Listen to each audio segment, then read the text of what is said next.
The Eiffel Tower was built for the 1889 World's Fair. It is now the most visited, paid-for-tourist attraction in the world.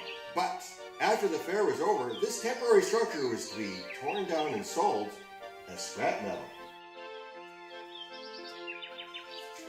1889 was going to be the 100th anniversary of the start of the French Revolution, the birthday of the French Republic. So basically, they wanted to throw a big birthday party. Unfortunately, the previous World's Fair in 1879 had lost a lot of money, so a committee of shrewd business people were brought in to plan the massive celebration on a tight budget. The committee wanted the fair to have a single signature structure that would symbolize French culture in art, science, and engineering. They wanted the structure to be the tallest building in history, and at over 1,000 feet in 1889, it would be. What did they call the signature structure? The Spike. The Paris World's Fair Committee opened a new design competition for their spike. More than 700 plans were submitted by French architects and engineers. Gustave Eiffel was a renowned and meticulous structural engineer who was very famous for building railroad bridges and many more amazing things, including the internal structure for the Statue of Liberty.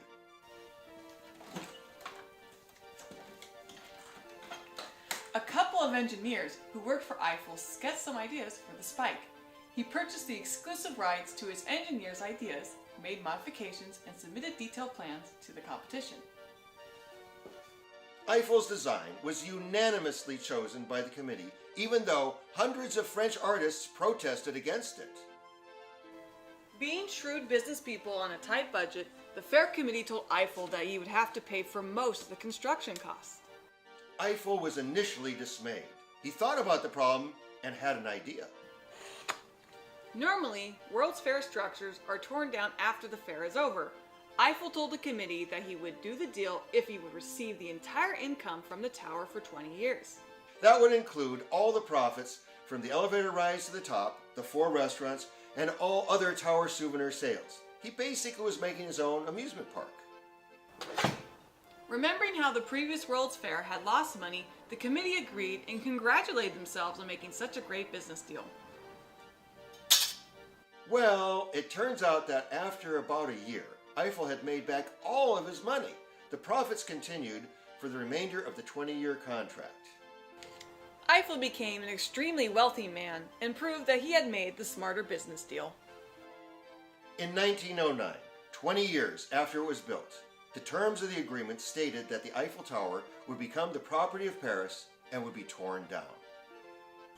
Gustave Eiffel had never been thrilled that his favorite project was to be destroyed, so he turned the tower into a science laboratory in hopes that it would also become an important asset for the community. The weather station and other experiments didn't save the tower, but the radio wave experiments did. The height of the tower allowed the French military to use Eiffel's transmitter and antenna to communicate to ships far out at sea, so the Eiffel Tower was saved. Today, the Eiffel Tower has over 100 antennas to broadcast to Paris and well beyond.